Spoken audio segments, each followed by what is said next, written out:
അല്ലാഹു സുബ്ഹാനഹു വ തആല വീട് നിർമ്മാണവുമായി ബന്ധപ്പെട്ടിട്ടൊരു കഥ പറയുന്നത് എന്നറിയോ? നൂറ്റാണ്ടുകൾക്ക് മുമ്പ് നമുക്ക് മുമ്പ് ഒരു സമൂഹം ഈ ഭൂലോകത്ത് ജീവിച്ചിരുന്നു അത്രേ. അലം തര കൈഫ ഫഅല റബ്ബുക ബിആദ് ഇറമ ദാതിൽ ഇമാദ്.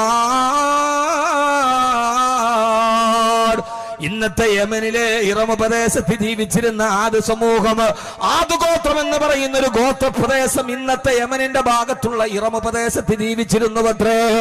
ഈ കാണുന്ന കൊന്നത്തെങ്ങിനേക്കാൾ വലിപ്പമുള്ളവർ അള്ളാഹു അവരെ ഈ ഭൂലോകത്ത് നിന്നൊരു പേമാരി കൊണ്ട് തകർത്ത് കളഞ്ഞുവത്രേ. സഖറഹാലൈഹിം സബ്അ ലയാലിൻ വസമാനിയത അയ്യാം.